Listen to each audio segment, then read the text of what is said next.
Assalamualaikum warahmatullahi wabarakatuh. Gimana kabarnya teman-teman semuanya? Mudah-mudahan dalam keadaan sehat walafiat serta selalu mendapatkan ridho dari Allah dalam menjalani berbagai macam aktivitas kehidupan kita. Oke, dalam kesempatan kali ini saya akan menyampaikan tentang hikmah. Tadi malam ada teman yang sedang melakukan explore, di situ melakukan eksplorasi, melakukan pendalaman terhadap suatu tempat yang dianggap angker, dan di situ dia bertemu dengan pocong, kemudian dia bertemu dengan kuntilanak. Ya, nah kita review pada kesempatan hari ini. Mudah-mudahan bisa bisa menjadikan ibrah atau suri tauladan bagi kita. Bagaimana kita bisa mencari sisi yang terbaik, sisi positif dalam setiap aktivitas yang kita jalani. Mimpi ketemu pocong ataupun dalam dunia nyata kita melihat hantu, melihat penampakan, itu seharusnya bisa dijadikan sebagai makna, sebagai ayat, sebagai tanda bagi kita.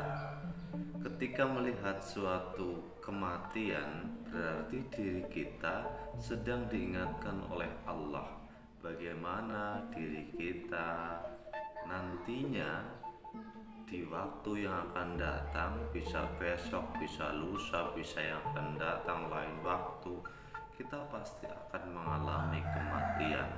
Nah, ketika kita menjalani kematian itu, sudah siapkah kita untuk menuju perjalanan hidup yang selanjutnya? Nah, ketika ada seseorang yang diperlihatkan oleh Allah untuk melihat makhluk yang bernama pocong itu, ini ada makna yang tergali di dalamnya. Satu, hendaklah kita waspada bahwa kematian itu akan menjemput diri kita kapan saja dan di mana saja. Yang kedua, ketika seseorang sudah menemui ajalnya, maka tiada seorang pun yang bisa mengganggunya, yang bisa membantunya, kecuali adalah pertanggungjawaban dari orang tersebut. Ya, jadi setelah mati gak ada orang yang bisa membantu. Ya sudah, tanggung jawab diri sendiri. Apa yang sudah dilakukan selama hidup di dunia, maka itu yang seharusnya dipertanggungjawabkan. Yang ketiga, bahwa orang yang sudah meninggal dunia tidak akan kembali lagi, tetapi mereka terus berjalan menuju perjalanan kehidupan yang berikutnya, yang nantinya akan ketemu dengan alam surga, alam neraka. Nah, di situ perlu memperhatikan jangan sampai seseorang yang sudah naik ke perjalanan kehidupan yang berikutnya, kemudian dia masih selalu teringat kepada kehidupan yang sebelumnya. Ya, jadi waspadalah, jangan sampai apa yang sudah kita jalani, apa yang sedang kita jalani adalah sebuah penderitaan, adalah sebuah penyesalan. Sama seperti kehidupan kita sekarang ini, kita hidup itu detik ini, mari kita jalani dengan sebaik mungkin. Jangan sampai permasalahan masa lalu dijadikan sebagai penyesalan. Kita hidup di kondisi waktu ini, kondisi saat ini, inilah kehidupan yang harus kita sikapi.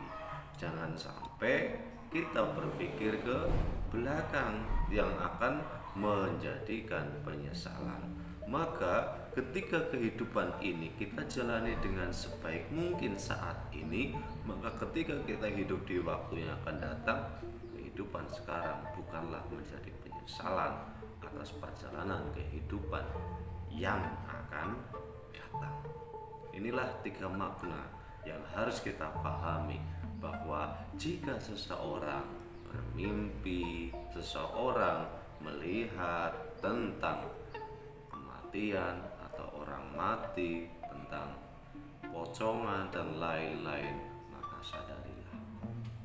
Kemudian yang kedua, seseorang tersebut melihat kuntilanak. Sebenarnya apa sih ketika kita diperlihatkan oleh Allah? Ketika seseorang melihat kuntilanak, anak yang sudah dilahirkan oleh seorang ibu dengan kematian, maka akan menjadikan diri seseorang itu menjadi kemuliaan, menjadi kebahagiaan. Bagaimana diri seseorang itu bisa mati dalam keadaan yang fitrah, dalam keadaan yang suci. Ya, maka kuntilanak itu istilahnya orang yang meninggal sedang kondisi hamil. Di situ ada anaknya. Anak yang mati dalam kondisi yang fitrah, yang suci, maka dia akan dimuliakan oleh Allah. Dan sebaliknya, bagaimana seseorang yang meninggal ketika dia sedang hamil atau melahirkan? Nah, seseorang tersebut yang sedang berjuang di jalan kebenaran, di jalan kemuliaan, di jalan ridha Allah, maka dialah mati yang sempurna, mati yang berada di jalan ridha Allah. Jadi seseorang yang melihat kuntilanak atau kunti anak, maka hendaklah dia berpikir bagaimana diri kita, hidup kita selalu jalanilah untuk selalu berada di jalan ridha Allah, selalu berjalan untuk selalu berjuang di jalan Allah. Bagaimana diri kita selalu ihdinas siratal mustaqim, diperlihatkan jalan yang lurus oleh Allah, karena jalan inilah satu-satunya yang bisa menghantarkan diri kita kepada kemuliaan hidup yang sesungguhnya. Mungkin itu saja yang bisa saya sampaikan.